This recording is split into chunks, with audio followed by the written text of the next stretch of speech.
Yes, Prabhu. I did not do a recap, Prabhu, because I didn't listen the last class. I No wanted to, worries. like how we used to do regularly. Since Yeah, I was yeah. not in town this week, I did not. But I will do Of it course. next week, Prabhu. No worries. Oh, give me 1 second, Prabhu. I will. Yeah.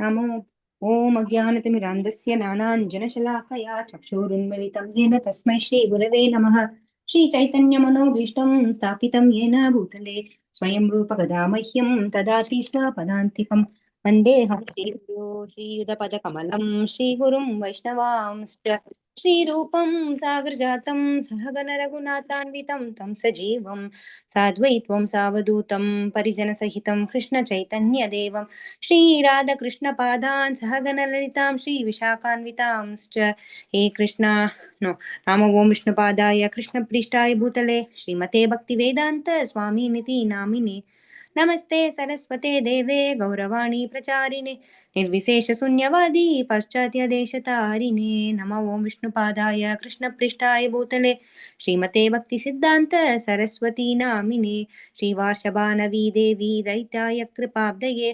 कृष्णसम्बन्धविज्ञानदायिने प्रभवे नमः माधुर्गुज्ज्वाल प्रेमाद्य श्रीरूपानुगभक्तिद श्रीगौरकरुणाशक्ति विग्रहाय नमोऽस्तु ते नमस्ते गौरवाणी श्रीमूर्तये दीनदारिणे रूपानुगविरुदाम्प सिद्धान्तद्वान्तहारिणे नमो गौरकिशोराय साक्षाद्वैराग्यमूर्तये विप्रलम्बरसाम्बोधे पदाम्बुजायते नमः नमो ॐ विष्णुपादाय सच्चिदानन्दनामिने गौरशक्तिस्वरूपाय रूपानुगवराय ते गौरवीर्भावभूमस्त्वं निर्देशः सज्जनप्रियः निर्देष्ट वैष्णव सर्वभौम श्रीजगन्नाथाय जगन्नाथाय ते नमः वाञ्छाकल्पतरुभ्यश्च कृपासिन्धुभ्येव च पतितानां पावनेभ्यो वैष्णवेभ्यो नमो नमः नमो महावदन्याय कृष्णप्रेमप्रदायते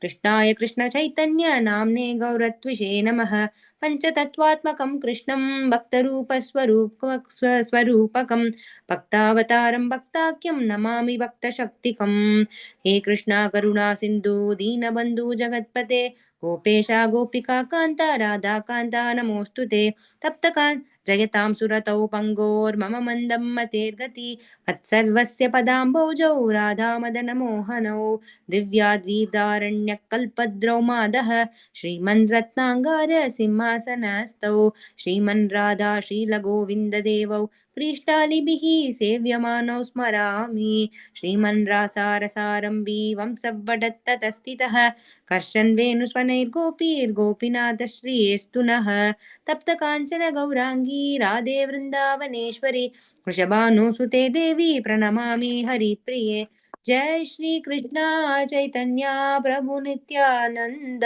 श्री अद्वैत गदाधर श्रीवासादि गौर भक्त वृंद हरे कृष्णा कृष्ण कृष्णा हरे हरे हरे राम राम राम हरे हरे श्रीमद् भगवद गीता की जय श्रील प्रभुपाद की जय Jai. Thank you so much, Viji. Wonderful narration. Thank you Wonderful Prabhu singing. Jai.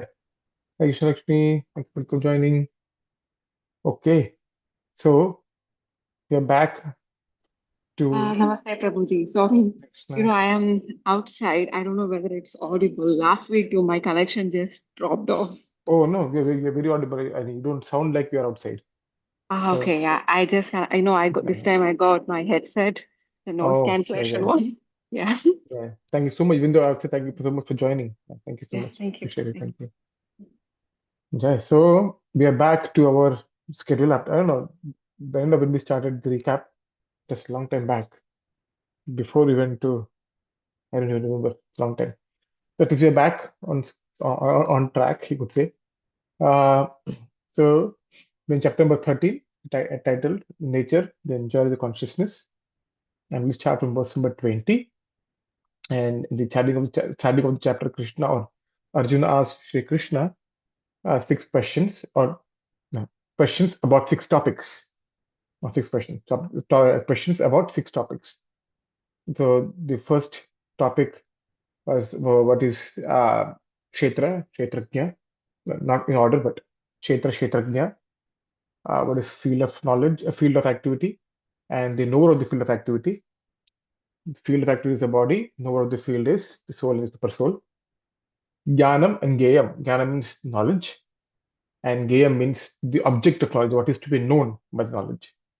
So Krishna already spoke about these four in detail till verse number 19.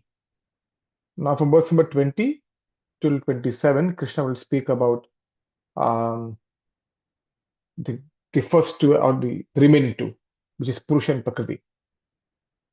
Okay, Purusha and Prakriti. So Krishna will start explaining about those two terms from verse number 20. So we'll read verse number 20. Would anyone like to read verse 20? Don't read. I'll read, Prabhu. Okay, thank you. Prakritim purusham chaiva vidyanaadi anadi udbhavapi vikarams gunams chaiva vidhi prakriti sambhavan.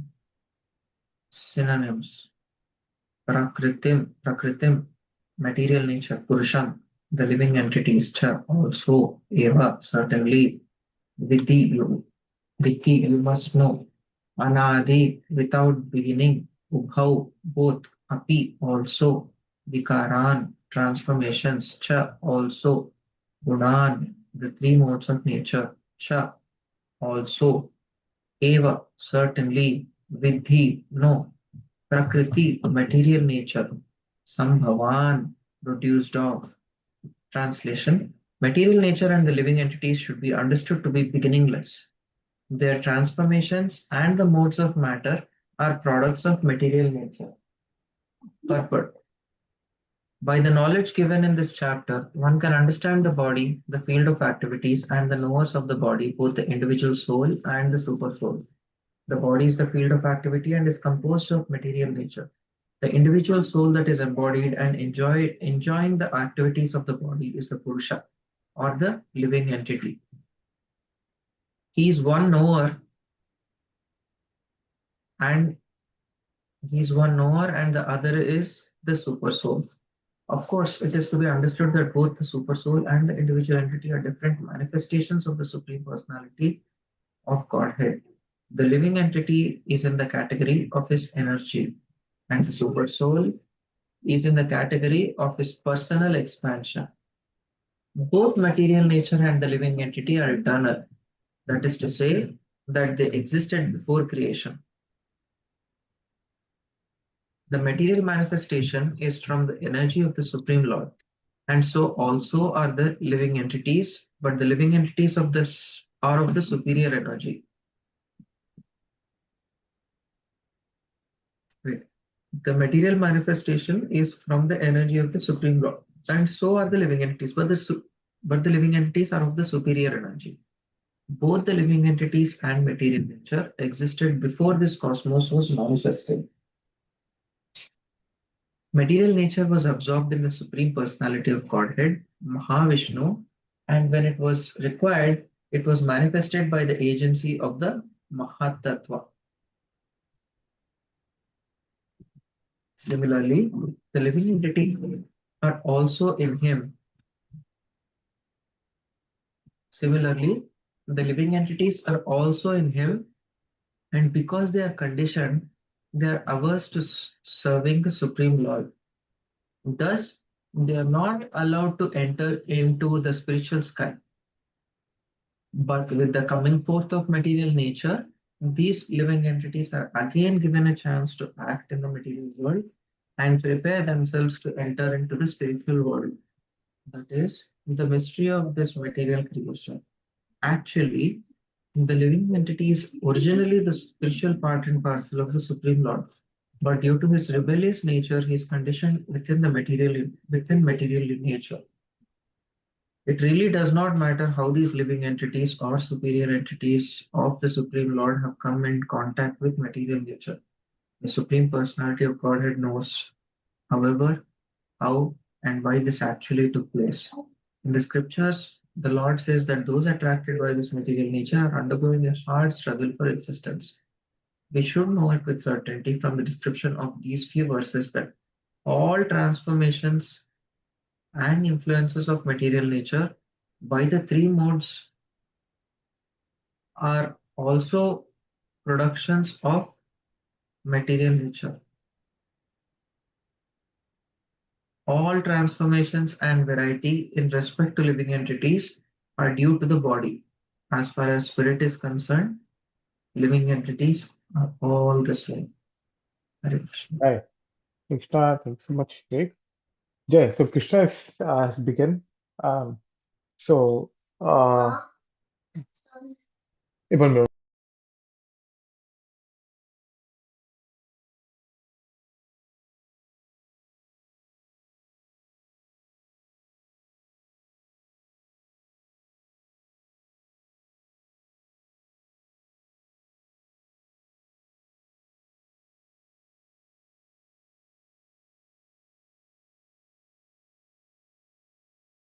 Krishna, sorry.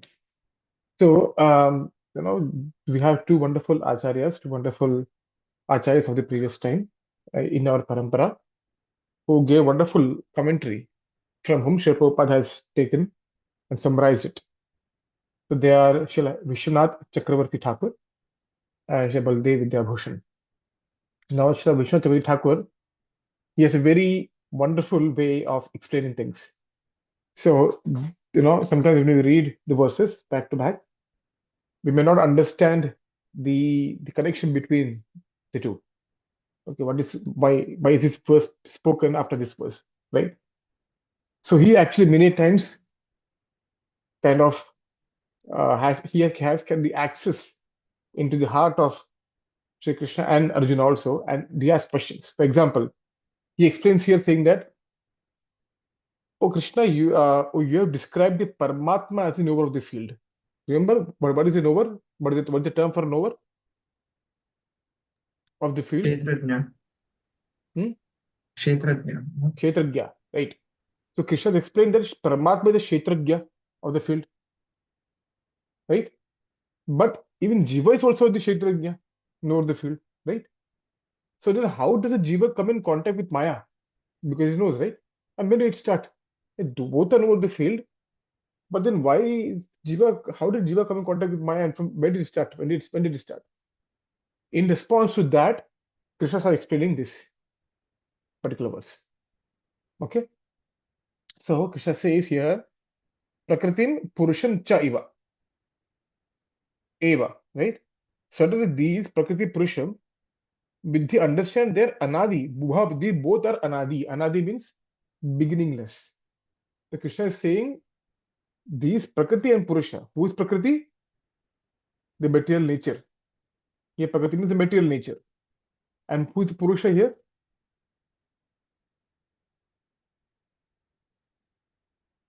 Who is the Purusha here? Soul and super soul, is that what he's saying? That too. But here in this regard, who is Purusha? Energy. Energy, everything is precious energy, but how? Remember the context and try to understand what is Purusha. Are living entities Purusha in this context, Prabhu? Yes, living it is. Why?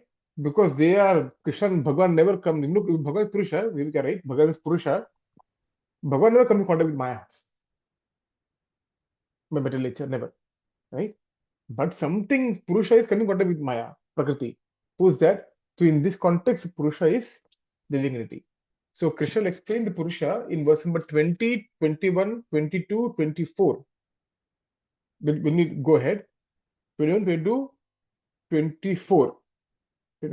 20, 21, 22, 24. Three verses, four verses. The word Purusha is used, and in these four verses, the Purusha is indicated to be the living entity. Verse number 23, the Purusha described will be super soul, and we'll see the context, we'll understand. Right? So Krishna is saying here that the Prakriti and Purusha, the material nature, and the living entity, they're both my energies. Where does Krishna say they're both my energies? What does Krishna say? Ma, Uh, Amma is calling. Amma. okay. Ma. 7.6. 7.6. Anita is screaming from upstairs, probably. 7.6 or 7.6. 7.4 and 7.5. 7.4 and 7.4 is Bhumi Bhumi or Raka. Analavayu, Yeah. right? And what is the next verse after that? Aparayam itastvanyam prakritim vidhi me param, right? So in that, Krishna says that the material energy is my energy, material things, Bhumi, Apana, everything is my energy. And apart from this material energy, there is something higher, which is the living energy, it's also my energy. Okay?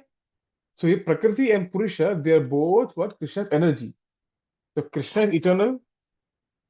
So Krishna's energy also eternal. Right? So Krishna is eternal, Krishna energy is eternal. Is it clear? Is this clear? This point till this point? Yes, Prabhu. Sure. Okay. So Krishna is saying that these two are eternal. Krishna's energy, Prakriti and Purusha, they are eternal. Okay. That is why their contact with each other is also eternal. Eternal in the sense not future but past, also beginningless, anadi. Does that make sense? So one of the questions is, when did it start? You can't pinpoint a time because it's been going, because it's eternal, anadi. Bhagavan is anadi, right? It's time immemorial. So Krishna energy also is there present since that time, and this is going on since time immemorial, anadi. Does it make sense? Any questions? Prabhu, if Anything? Yeah.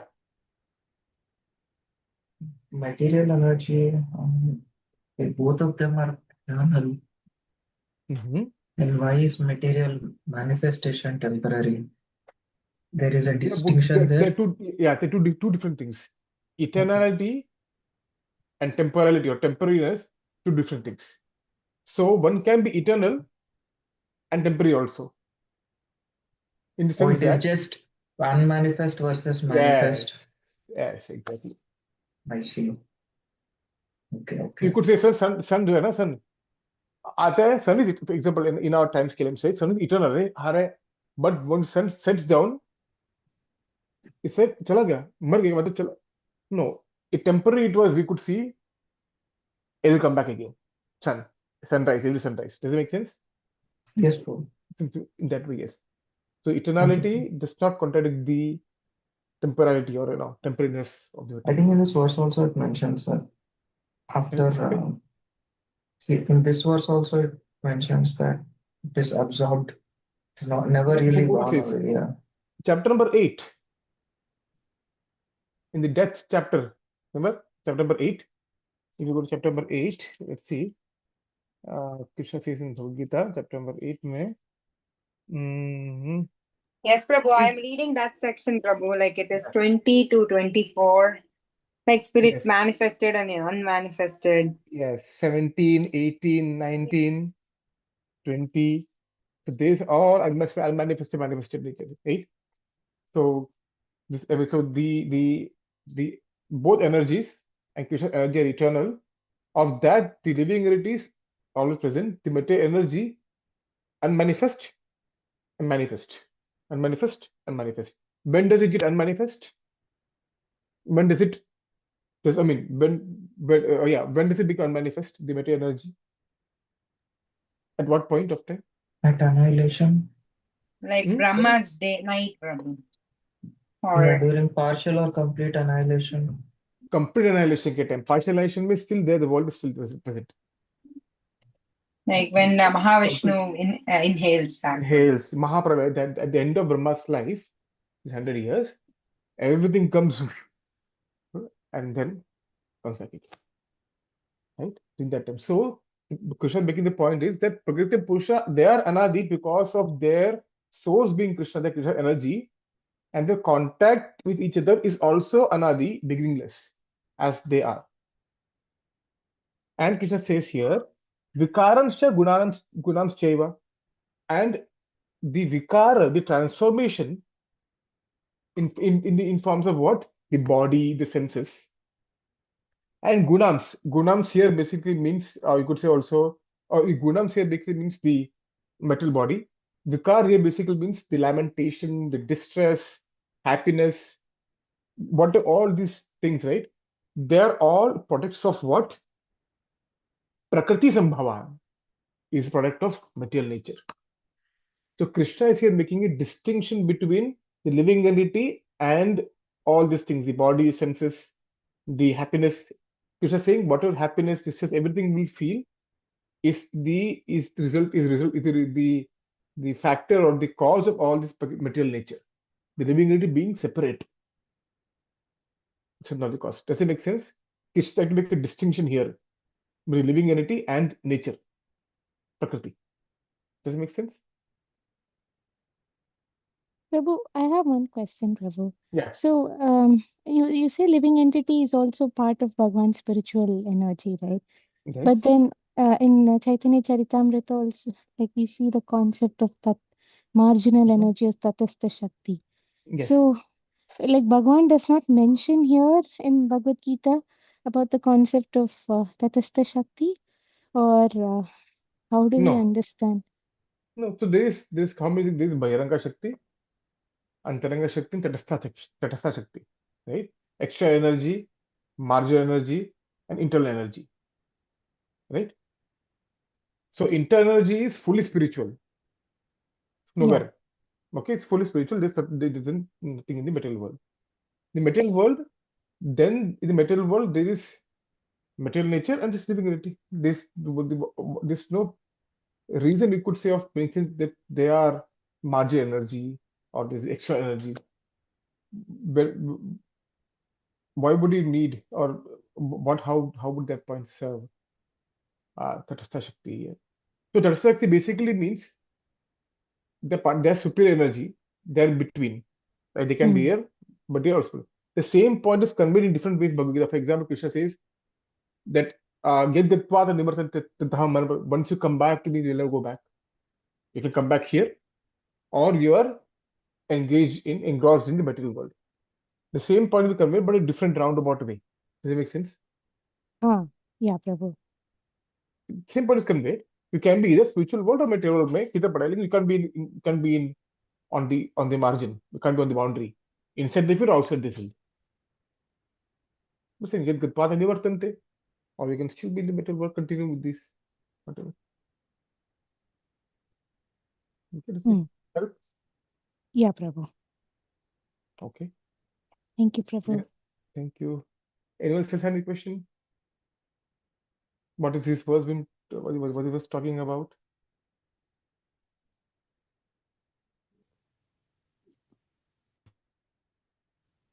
Comments? Prabhu, I was a few minutes late. Which Yes, yes. verse are we discussing? Yes, this is verse number 20 of chapter number 13. Okay. Krishna has just started the description of Prakriti and Purusha.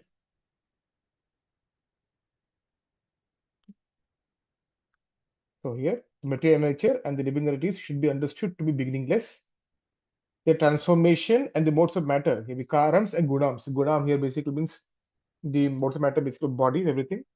And vikarams basically means the byproduct like lamentation, illusion, happiness, distress, happiness, everything. With the understand, Prakriti Sambhavan is the resultant of Prakriti. The cause is Prakriti, not the Jiva, not the living entity. Because it's like totally different. Clear demarcation made here. Right? I'm not sure, Prabhu, if you already explained this. No, please go ahead. But when we are saying that living beginningless means that like we are living entities, right? Mm-hmm. All living entities means anything that is living beginningless in the sense is this the journey of the soul that they're saying that there is no beginning to it? No, so here, beginningless here basically means there's no time. You can't pinpoint a time when it started. So there is no time that the Bhagwan created, like this No, no. So this is being Bhagwan is eternal. Bhagwan is eternal and Bhagwan is Anadi. He's since Adi Purusham, Govindam Adi Purusham, right? Hmm. Since beginningless time. There's no point of time. Arey Bhagwan abhi aaya. Arey aaya matlab it's important. He was not there. Does that make sense? When you pinpoint a time that, for example, ये glass was made in 1975. अच्छा, आपने 75 के पहले नहीं था. Right. This is not अनादि. अनादि का definition ये है that you cannot. It's a time immemorial, not even time immemorial. Beginningless. Time immemorial means I can't remember the time, right? But beginningless means beginningless. There's no point of time you can't say ये start हुआ. Moment you say start हुआ this time, then it doesn't remain beginningless. So we are all eternal then. Yeah, we autumn, yes. So nature is all eternal, but nature is temporary. So just like for example, कैसे बोलते हैं? Oh, remember the ice? Okay, मिल गया. I will be clear, right? Hmm. Right? Right now, this is manifest, is there, is present. If you cut like this, is present, it's unmanifest. You can't see it. If you open eyes, it's present again. Does that make sense? So the eyes, Bhagwan's material nature, is present. It is unmanifest and manifest. It comes and goes. It comes and goes. And this is going on since eternal time. Does that make sense? We Not can think about it as like water existing always in the air, but only when it's like solid, like ice, we can see. Otherwise, it's disappeared. Even that is a material example, but that is Yeah, how it's I'm like, thinking about it. yeah, it's not, we can't see it just because it's temporary. So temporary, again, if you're making a shift, yeah, sun, for example, is sunrise. I'll explain you. Sunrise. Okay. Sunrise comes at what 7 o'clock in the morning, for example. Okay.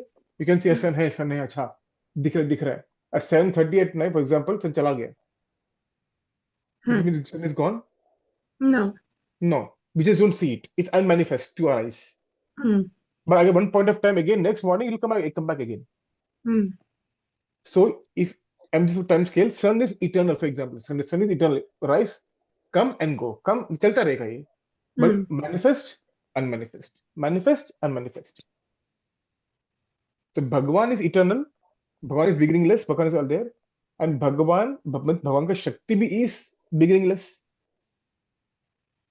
Yeah. भगवान शक्ति beginningless है. But वो manifest होता है कभी, unmanifest होता है. Manifest होगा, unmanifest होगा. So the Bhagwan is beginningless. That means Bhagwan Shakti is beginningless. And who is Bhagwan Shakti? Material nature. Chapter number 7, verse number 4. Bhumi, Apa, Anala, Vayu, Kham, Mano, Buddhi, Revacha. Krishna, remember the 8 elements Krishna mentions in chapter number 7, verse number 4. You can look at. Krishna, the 8 elements are my material energy, Krishna says. My energy, but then material energy. And next verse, 7.5, Krishna says, Aparayam itastvanyam. But apart from this, there's something else also which is higher, superior to this. They're living entities, Jiva. They also my energy, but superior energy. Okay? So Bhagwan is beginningless. Bhagwan's Shakti, which here means material nature and living entity, they are also beginningless. And with the beginningless, their union, their samyogam is also beginningless. So if you see the entire universe is a combination of matter and spirit, made simplest term. And this is going on, this union of matter and spirit is going on since beginningless time. That's why Krishna is saying, Ubhav Vidhi Anadi Ubhav Api. Understand that these two are eternal and their samyogam is also as beginningless as they themselves are. Does that make sense? So Krishna is beginningless, okay? Yes. Krishna's energy are beginningless. Yes. That means they're beginningless. That means they're coming in contact with each other is also beginningless. Yes. Right? Okay. That's what Krishna is saying here. Okay. And because of their combining, right, the happiness, distress, now we combine हो रहा है ना? तो ये happiness, distress, the senses body, What is the cause of it? Krishna says, Prakriti Sambhavan, the last part, D part of the verse, that the senses, the body, lamentation, happy, distress, everything is the resultant of Prakriti, not Jiva. The living entity is separate. So Krishna is making a distinction here of how the living entity is the Prakriti is the cause of transformation into the field, the body and everything, not the Jiva. Is it clear? Yeah. Okay. Okay. Okay. Perfect. Anything else? No? One, twice, and okay. So this is what and Prabhupada has, so whatever the Acharyas have mentioned in the commentary, Prabhupada has much more lucidly explained in his purport. Everything is the same. Everything is the same. Now one thing is here, if you see here, in the second paragraph of the purport, the living entities are also in him, and because they are conditioned, they are averse to serving Supreme Lord. Thus, they are not allowed to enter into spiritual sky. So Prabhupada is explaining the ineligibility, or what is the eligibility to enter into spiritual sky. What is the eligibility to enter into spiritual world? Serving Serving Krishna. Bhagwan. Yeah, thank you, Mataji. Yes, service. But what kind of service? How should the service be? Unalloyed service. How do you explain unalloyed service? What do you mean by that? Like without expecting anything in return, Prabhu. Okay, Unconditional. okay. Yeah. Tell me the verse. Anyabhilashita shunyam. Okay, and go on. Anana karmadi navratam anukulyena krishnanu shilanam bhaktiruttam. Service means what? You know, but okay, service means what? Seva, right? Now, what is the meaning of seva? Where does the seva come from? Bhaj. How is it bhaj? The definition of bhaj is bhaj sevayam. When you say bhakti, when you say bhajan, the definition of bhakti means seva. Is this clear? To be technical, please let me know at any point of time. Lakshmi, Ramya, Vijay, Samadhi, whoever, anyone. Bhakti comes from the root word bhaj. Bhaj ka definition hai bhaj sevayam. This definition given Prabhupada in the purport, chapter number 6, verse 47 purport. The very first line of the purport. Prabhupada says this. Chapter number 6, verse number 47. Yes, Prabhu, I was just thinking about that verse perfectly. Yes, bhajate is root word bhaj, which is in service. Bhaja sevayam. So bhaja means seva. So how should a seva be? Bhakti, right? Bhajan seva is bhakti. And what is the definition of bhakti? When we do bhakti, we should know the gold standard of bhakti. What is the gold standard of bhakti? Annabhilashita shunyam. Okay. Who remembers this? Who doesn't know the verse? In this Annabhilashita shunyam. Who doesn't know this verse? Please.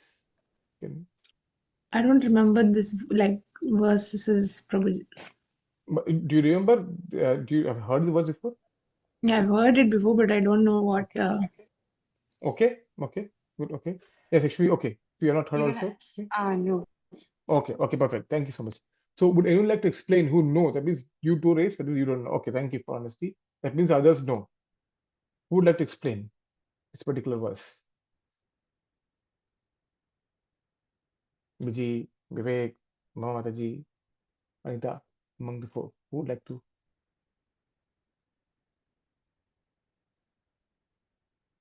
explain the verse? You said you know the verse. Anyabhilashita Ah, shunyam. Devoid of devoid of uh, hmm. any anyabhilasha, all material desires, Okay. Other material. other material desires. What do you mean No, other what material he's saying, desires? devoid of all material desires from anything other than spiritual. Okay. And in the second, Jnana Karmadi Anavritam. Mhm. Anything in the pursuit of jnana and karma as well. I think that's what they're referring to as it's the first line is actually referring probably to the second line. Explain it Anu, very simply. See, Lakshmi, sorry, Prabhu. Yeah, they you don't only. know. No. Yeah. See, we are not. We should explain. You explain Ah, to them. They don't know anything. This was at all. How will you explain to them? yeah. Right. Vivek, you want to try? Or Vijay? Anyone. Good shot. I can try if it's like very simple. It's like Anya Abhilashita Sunyam Jnana Karmadi Anavritam. It is Okay. like, as Anita explained, devoid of anything material, uh, perform service favorable to Krishna and perform and avoid anything that is pratikulya, which is like unfavorable to Krishna. Okay. I probably need some help. Now, okay. That's a very good step. Very good step. Yeah. Okay. This is last line. This defines Uttama Bhakti. This is the shloka that defines perfect Bhakti. As Okay. Vijay said, yeah, Prabhu, and everything favorable to Krishna and giving away everything unfavorable to Krishna. Anukuli, yeah, Okay. Okay. Anything favorable to Krishna, anything pleasing to Krishna. pleasing to. Pleasing to Krishna. Right? So whatever we do, we should pleasing to Krishna, right? What verse number, Prabhu, this is? This comes under it's not Bhagavad Gita. Okay. This is words given by Sri Rupa Goswami in Bhakti Okay. Rasamrita Sindhu, the manual for Bhakti. Okay. We don't know what Bhakti is. Bhakti got different part, the A, B, C, A to Z of Bhakti. What it is, everything, every, if you say for lack of every damn thing you know of Bhakti will be in that particular book. Every single thing of Bhakti you want to know is in that book. Prabhupada has translated that book into English called as the Nectar of Devotion. Okay, so this comes in the first chapter, the four parts, the first part, the first chapter, the 11th verse, 1 to 1, 11. This comes, right? So thank you. Vivek, will you try? And you are unmuted. So No, Prabhu, everyone said whatever I was about to say. I was just try to break it down. Now, yeah, Anya perfect. Vilashita Shunyam means you should not have any desires other. Anya means other than I think spiritual in this context. Anya Vilashita Shunyam, Jnana Karmadi Anavritam, devoid of any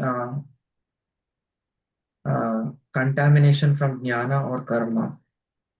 You Okay, can correct me if I'm wrong here, but Anukulyena Krishnano, always Anukul, which is in the favorable and pleasing to Krishna. okay, Sheelanam Bhaktiruttama, and this is the whole point of trying to be an Uttama Bhakti, the highest level of a okay, Bhakt, Uttama Bhakta. okay, perfect. Very nice. Thank you so much. Yes. So just to summarize what everyone said, yes, what they said. So bhaja here, basically bhaja sevayam, bhakti means, right? Anya abhilasha shunyam, as Prabhupada mentioned, shunyam means zero. Anya abhilasha, all other desires should be zero. Right? But to not have a desire is also a desire. So here, abhilashita basically means no material desire, anything for me, no. But we can have unlimited spiritual desires. I want to make this for Bhagavan, I will make this for Bhagavan, I will do that for Bhagavan, all the or spiritual desires. So abhilashita, all the material desires should be zero. Jnana karmadi anavritam. Anavritam means what? Covered, uncovered. And that bhakti, that the process of bhakti which you are following should not be covered by jnana and karma. The more details, jnana basically means one should not be studying about which jnana, Brahma jnana. Oh, Brahma, that is the God is light. All this stuff. वो सब पढ़ने का नहीं. That is not favorable.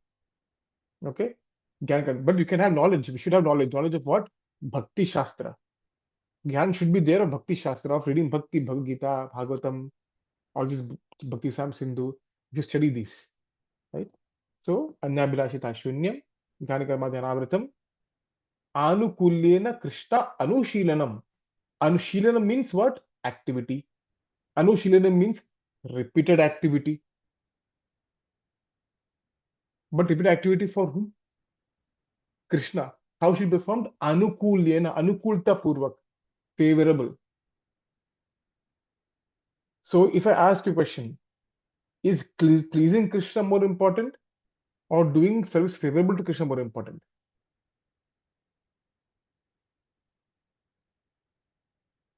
What do you think?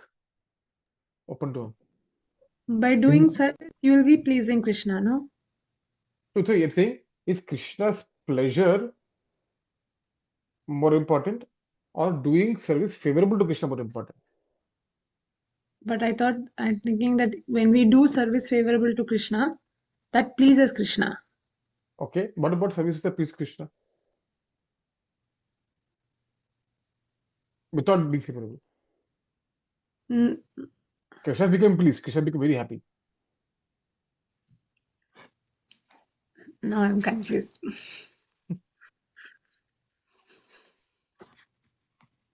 So Krishna becoming pleased is a secondary consideration. What is the primary consideration? Doing the Favorability. service. Not doing service, just service. Favorable service. Example, Chanur Mushtika, you know who they are? Chanur, Mushtika, Shal, Toshal, you know, Mushtika Chanura are the asuras, no? the wrestlers, The Mallayuddha. people, who wrestle with Krishna in the. Ah, so when Mm. Chanura is hitting Krishna, धमाधम, Krishna speaks so happy, अरे मजा आ रहा है एकदम, मजा आ रही है एकदम. Ah, so Krishna was became very happy. So do you think they were performing bhakti? Krishna No, became happy. Right? But Krishna became happy, right? no, Ah, because their act was not with bhakti. favorable. Favorable. Mm. Mother Yashoda took Krishna, was feeding Krishna, kept him aside, and went take pot of milk. Say pot of milk. Krishna became angry. Krishna displeased हो गया. Krishna became angry. What did Mother Yashoda was bhakti or no? That isn't bhakti only. But angry, लेकिन ना angry हो गया. He was being happy there, beaten by Chalu Mushtika, but he got angry here by Mother Yashoda. But Krishna I mean, he's showing us that, but he understands the intentions, right? Again, that's what is favorability for devotees. That thing which will help Krishna is more favorable than Krishna himself. Okay. So the main point in this bhakti is favorability. Favorability of activity towards Krishna automatically make Krishna happy. So even though Krishna is angry, he was still happy. What she did is for him, the Krishna only, not for herself. So favorability. So this verse has the main point as anukulyena. With favorability, we should do Krishna anushiranam, activities to Krishna and his devotees. For his devotees. Does it make sense? Mm. That is the primary importance. Okay. And frankly speaking, so this here verse, if you see the here again, living entities, thus they're not allowed to enter spiritual sky because they don't want to serve Krishna, but serving Krishna with favorability. When we have that actual desire of doing favorable service to Krishna and following Anabhilashita Shunyam, then we become eligible to enter the spiritual world. Because then what are we doing? Uttama Bhakti. Okay. So this is clear. I just had to stress on the particular point. Hurry. Okay. Then yeah, Very everything nice, else. Prabhu. Thank you so much for stressing on that point. Yeah, it's very Yeah. important. Service, because what we do is seva. Without seva, the devotees won't. Krishna says, Aja, come to my spiritual, come to my dham. भगवान क्या करेगा मैं आके? What will I do there? कुछ नहीं. Just come. कुछ नहीं. पक्का? हाँ. भगवान, I don't want it. सालों के सामने third canto Srimad Bhagavatam. बिना मत सेवनम जना. Kapil says, devotee. For devotee, I give salokya, samipya, sashti, sarupyam, सबको whatever. Diyamanam Grananam. I give them, I'm giving to Lelo, please take it. But devotees what they say? Bina mat sevanam. Oh, Bhagwan, if there's no seva, I don't want it. I don't want to go to spiritual, just no seva. I will be here. No problem. That's an important seva. Is that devotees, they don't want to go to spiritual, just no seva. Service. Seva is the constitutional position of the living entity. Serving Bhagavan as devotees. Okay? Okay, yeah. Everything else is the same. Okay? Just Papa, what I was talked about, Papa just elaborated a bit more in a more simple language in the purport. If there are no more questions, we can go to next verse. Now, the next verse, uh, Krishna describes the relationship between living entity and the changes caused by material nature. Right? The relationship between the living entity and the changes caused by material, the vikar, that is being described in this particular verse, verse number 21. Would anyone like to read verse 21? Bhagwan, I will read. I can read, Prabhu. Okay. Thank you. 1 second, sorry. This is so I closed the page. Sorry, Prabhu. 13.21 only, right? Yes. Mhm. Yeah, okay. कार्यकारणकर्तृत्वे हेतुर्प्रकृतिरुच्यते पुरुषः सुखदुःखानां भोक्तृत्वे हेतुरुच्यते कार्य of effect karana and cause kartritve kartritve in the matter of creation hetuhu the instrument prakritihi material nature uchyate is said to be purushah the living entity sukha of happiness dukhanam and distress bhoktritve in enjoyment, hetuhu, the instrument, uchyate is said to be. Translation, purport by His Divine Grace A.C. Bhaktivedanta Swami Srila Prabhupada, Srila Prabhupada ki jai.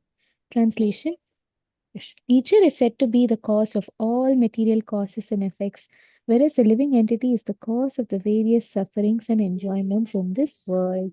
Purport. The different manifestations of body and senses among the living entities are due to material nature. There are 8.4 million different species of life, and these varieties are creations of the material nature. They arise from the different sensual pleasures of the living entity who thus desires to live in this body or that. When he is put into different bodies, he enjoys different kinds of happiness and distress. His material happiness and distress are due to his body and not to himself as he is.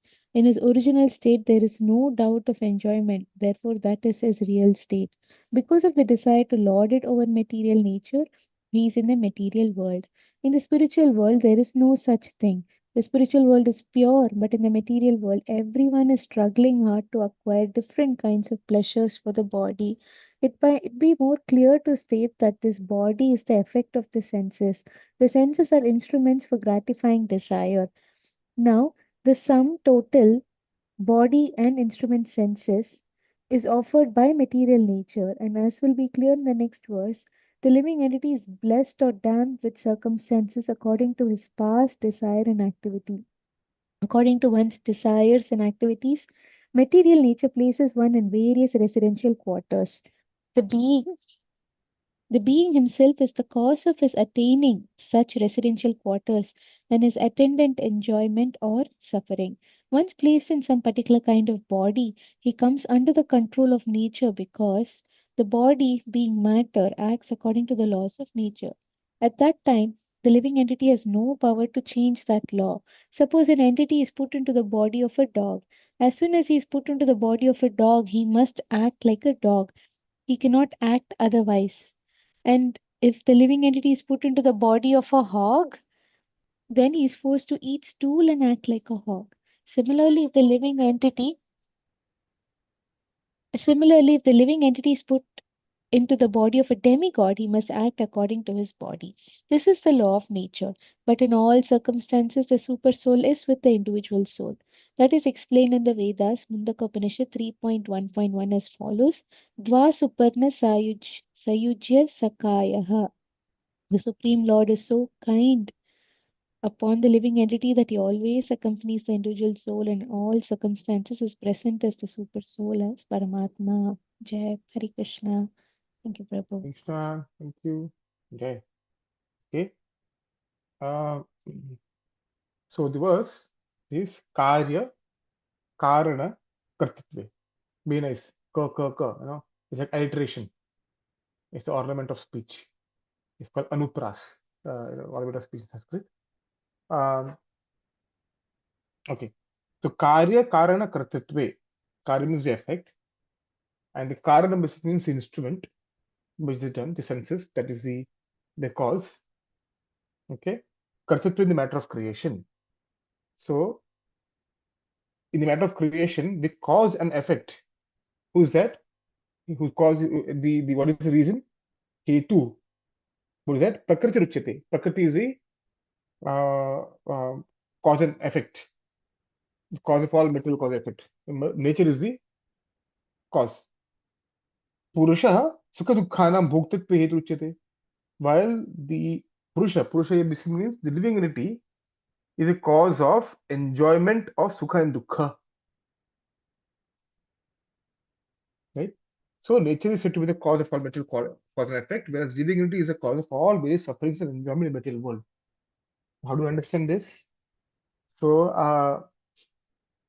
how is the Prakriti the cause of material cause and effect? Who gives the body? The body is given by whom?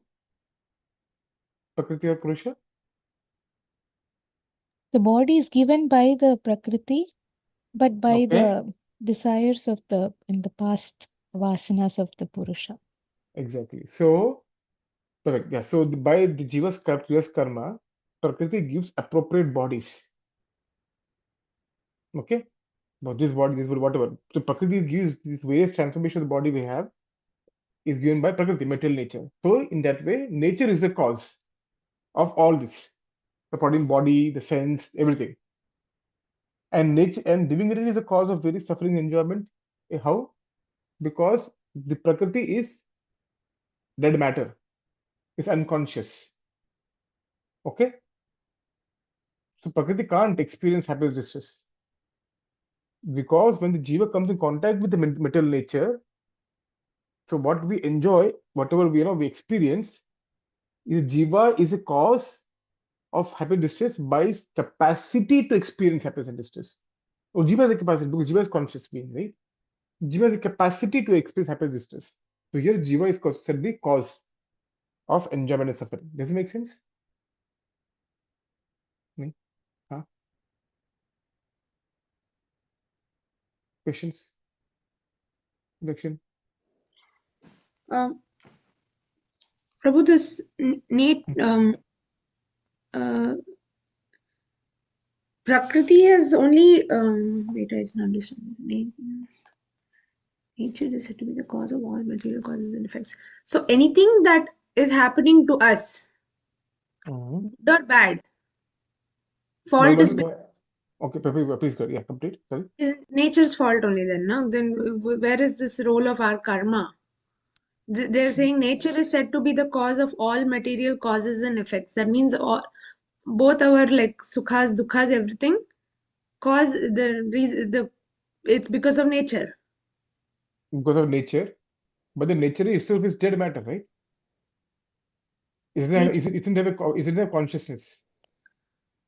Here when they're saying nature, we are not saying, we are not meaning the when prakriti material nature in this context is exactly what, Prabhu? But it's nature. For example, Maya Devi, right? Everything is made of what? Matter. ये क्या है? ये made of matter, right? Mm.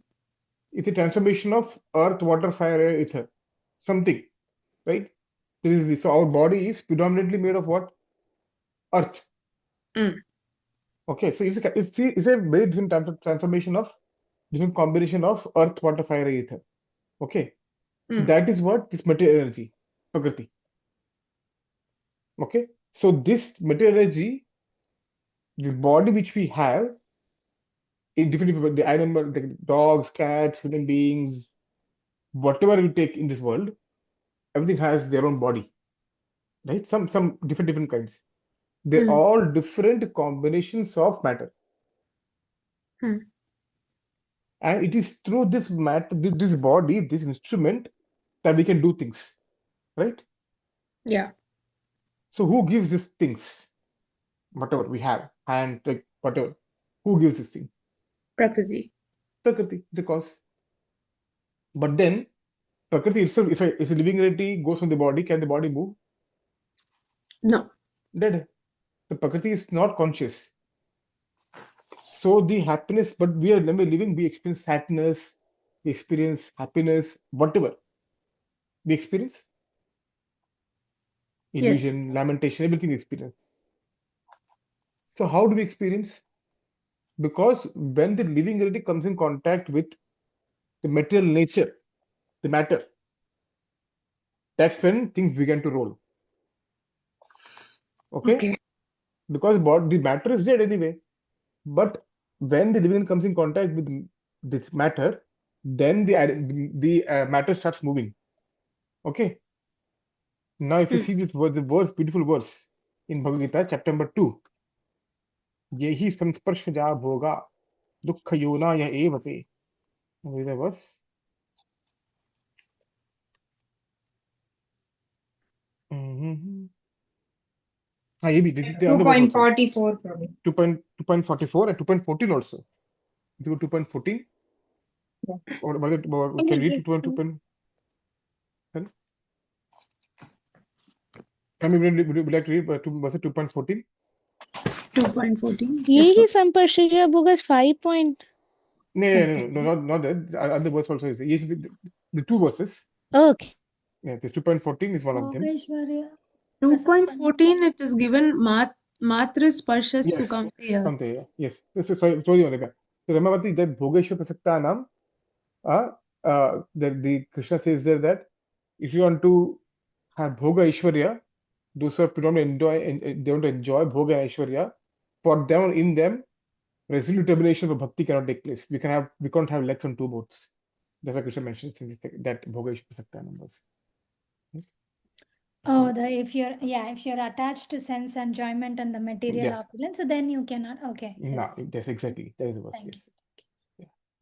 So this 2.40, Mark, can you read this particular verse? 2.14. Ramya? Yeah. Matris Parshas to Kamteya. Mm. Shitana Sukha Dukkadaha. Mm-hmm. Agamapaino Nityas. Mm-hmm. Tams Tams Titikshasva Bharata. Now read the translation. O son of the word by word one or the full translation No, you want? there is a translation. O son of Kunti, the non-permanent appearance of happiness and distress and their disappearance in due course are like the appearance and disappearance of winter and summer seasons. They Now arise, that's okay. Yeah. Read, yeah. they arise from sense perception, O scion of Bharata, and one must learn to tolerate them without being disturbed. Okay. Yeah. What does it mean here? The happiness and distress, whatever you're experiencing, because of what?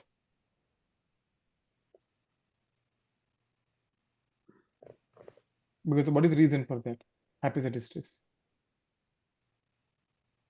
Sense organ, sense perception. Sensory Sense perception, perception. They sensory. arise from whatever because of the some sparsha. I mean, matra sparshas to Kaunteya. Matra sparshas. Just by touch of sensory because the living entity comes in contact with the by matter, with the senses, right? Because of this, happiness and distress comes into is experienced. But for experiencing, there has to be a conscious entity to experience it. Can dead matter experience anything? No. This is something conscious to experience, right? Hmm. So these happiness and distress, they are coming from you due to the contact with material nature. Again, the same similar verse 5.22, which we mentioned, right? यही संस्पर्श जाब होगा दुख योनय एवते. When we contact with the material senses, and what is that? Dukkha yoni. Yoni means the source, the womb of dukkha. So, moment we enjoy with the sense object, distress is going to be soon come very soon come soon very soon. It's like when the lady is pregnant, very soon the child will give birth. होने वाला है. When you contact the material sense object, very soon distress will come. Dukkha yona evate. So, even though the matter is dead, but there has to be conscious living entity which can experience happiness, sadness, whatever, right? So, so here when it says jiva is the cause of happiness and distress, it means jiva, because of its capacity to enjoy happiness, distress, is the cause. Does it make sense? Yeah. So, jiva is the cause by its capacity to enjoy, and nature is the cause by giving this body because of previous karma. Does it make sense now? Yeah. Okay, perfect. Any questions? Anything else? Sorry, Lakshmi, I know you're outside, but any questions? They go over the head.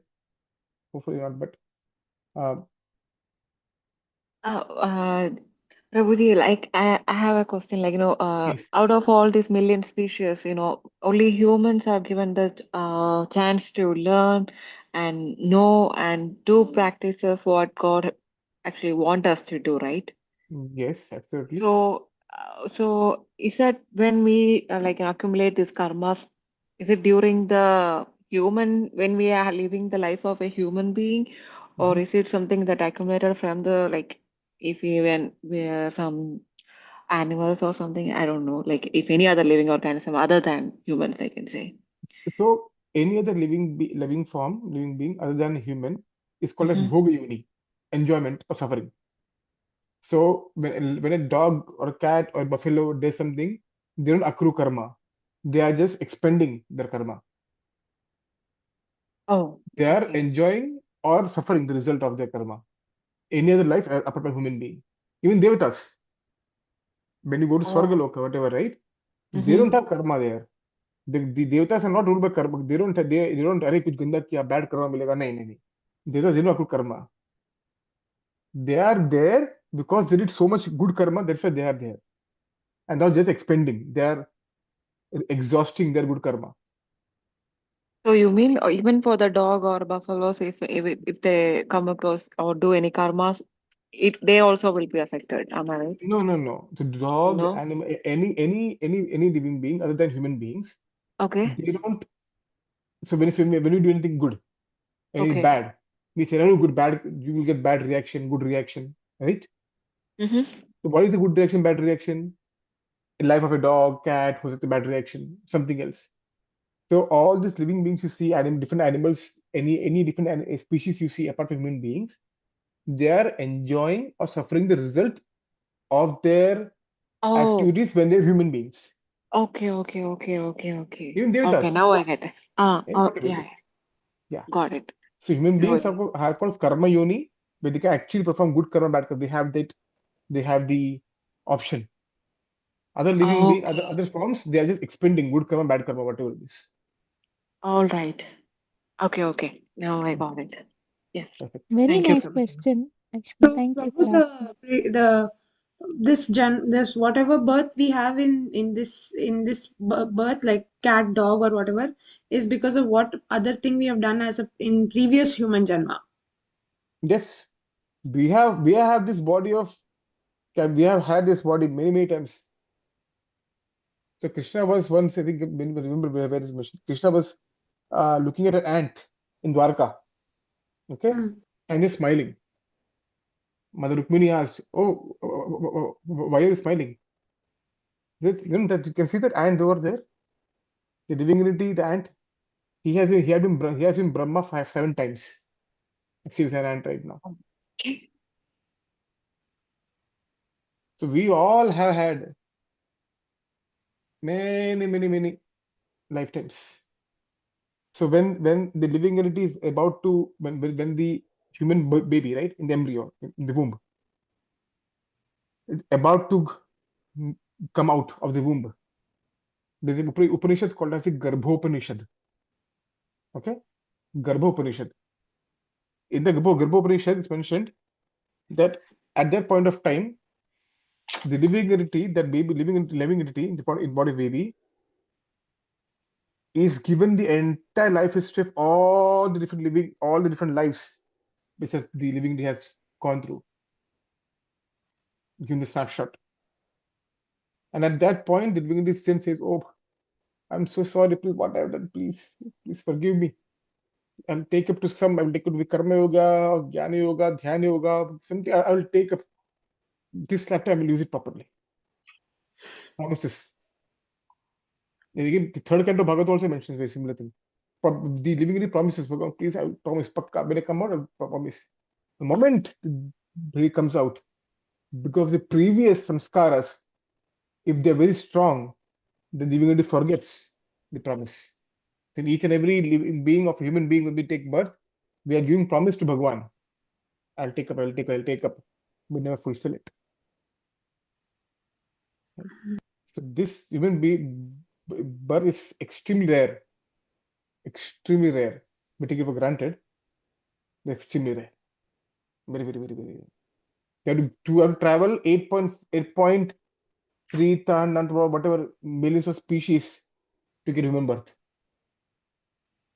So we don't next life, we don't know. We might get or we might not. So whatever we have right now, use it. That's the best way. Sorry.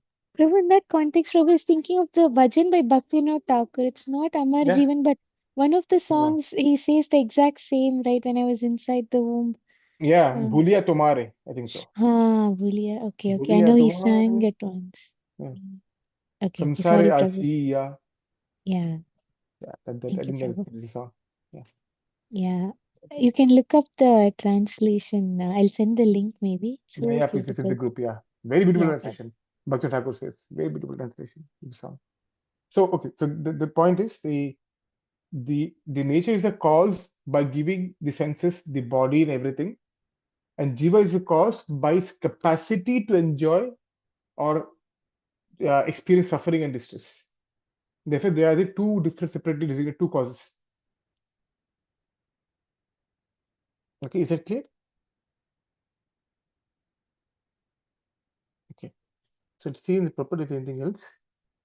Stuff. Yeah, when he's put in different bodies, he enjoys different kinds of happiness and distress. Right? So material happiness and distress are due to his body, not to himself as he is. Right? Thank you, Anita. Yeah, in the chat. So the happiness and distress is arisen due to contact of the senses with the sense object, which is matter, which is nature. But when they come in contact, the distress happiness which they experience or which comes about is experienced by the jiva because only conscious entity can experience something. So nature jiva is is the cause of happiness and enjoyment by its capacity to experience it. Then um,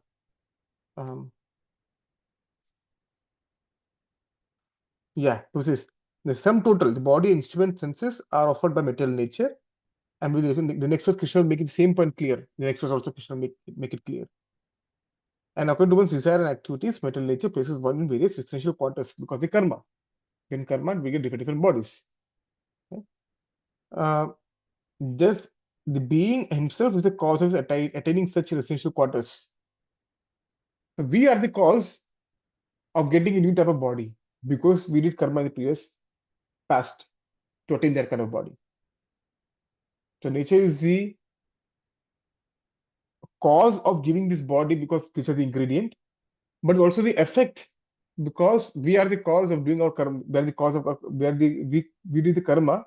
So we are the cause in that way, and nature is giving the effect by giving particular type of body. Okay. There is a yeah. Yeah, this is everything. And being experts, if you see in this last project, um, Mundaka Upanishad, Dva Suparna Sayuja Sakhaya. Dva Suparna, Suparna means Dva bird. Dva Suparna, two birds, Sayuja Sakhaya. So, what is the relationship between the living entity and the super soul mentioned in the Upanishad? They're like friends, Sakhaya. Two friends, two bird friends sitting on the branch. Right? The Supreme Lord is so kind upon living in this, he always accompanies his individual soul. So whatever life we take, whatever kind of body we take and birth we take in different species of life, always one person with us always is the super soul, Paramatma, always with us. Our wife, husband, children, blah, blah, whatever, they will not accompany us. They say, oh, I'm going to be a worm. Will it accompany me? A worm? Maybe not. They might be interested. Bhagavan says, हम आएंगे भैया, क्यों नहीं आएंगे हम? I'm Stu. I'm your best friend, Suhrid. Sarvabhutanam. I'm your best friend. Well, be sure. Why would I come? He comes in every lifetime, every life form. So Bhagavan is the best friend. Or should be. Yeah, okay. So just 10:15 or 8:15. Stop here. Are there any? I wish we could do one for. We should do 1 hour 45 minutes. I think so. Right? Long time back. Look at short. Are there any questions? We did 2 verses today. So we will take some. We'll bring a pace. This chapter is tough, Prabhu. Yes, it is tough. It is tough. So this comes as a part of Jnana Yoga, an analytical approach. See how Bhakti Yoga is so easy. Chapter 7, 8, 9. So it's very simple. Mom, mom. Very nice. So simple, very nice. ज्ञान योग में ऐसे होता है माँ फोड़ो माता फोड़ो अरे क्या कर रहा चालू क्या है what going on man what is this ज्ञान योग but yeah so there's certain people which need this kind of approach love the analytical ठीक कोई बात इसको तत्व विचार विचार प्रधान और रस प्रधान so people like that but yeah but it's good to also have to understand the understanding yeah Hey Krishna Prabhu. Actually, So the- recently I was listening to one of the Gaurang Darshan Das Prabhu's lectures about Gajendra story and then pastime.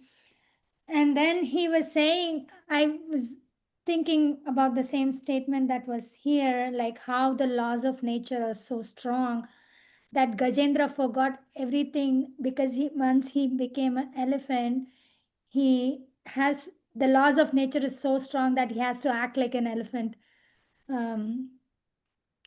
After 1,000 years, he remembered that his past life things. So this reminded me of that story.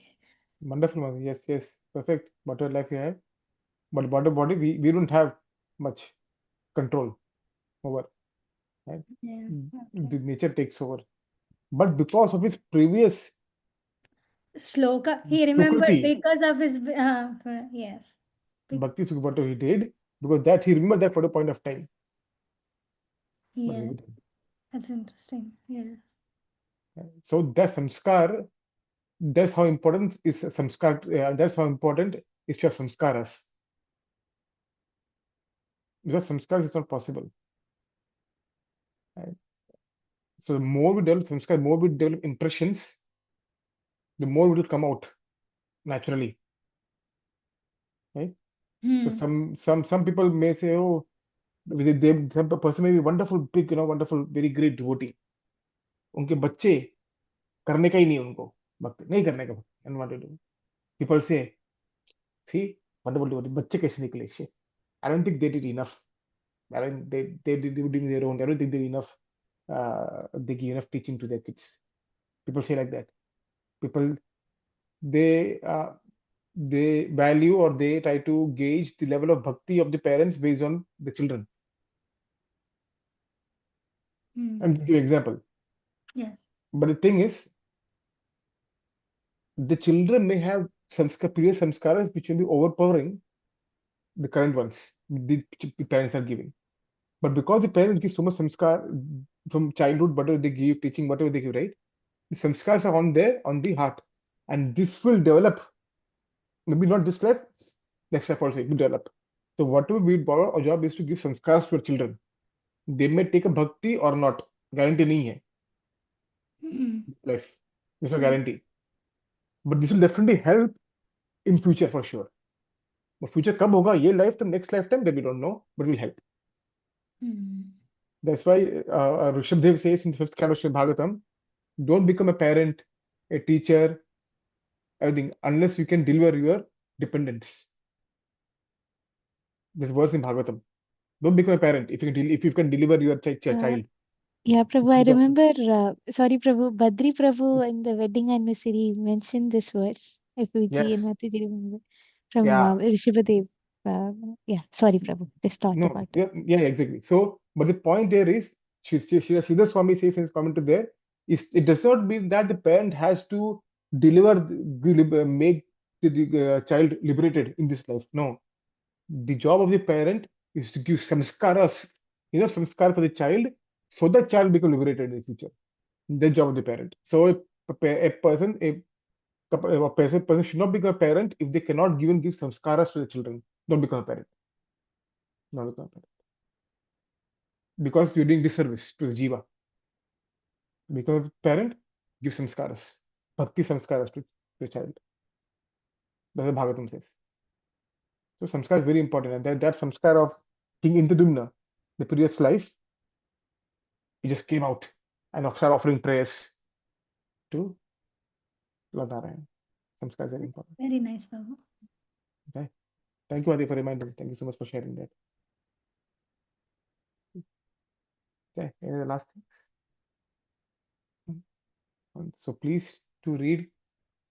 If you're Lakshmi Ramya, if you're not read Bhagavad from the start or whatever, please I know we did summaries, but please to read from starting and about will be beneficial for you. See, we don't get any commission from Krishna. There's no commission. It's for your own good. So please, he'll help you and it will help clear many things, your questions. Prabhupada has given so much purpose to see through that.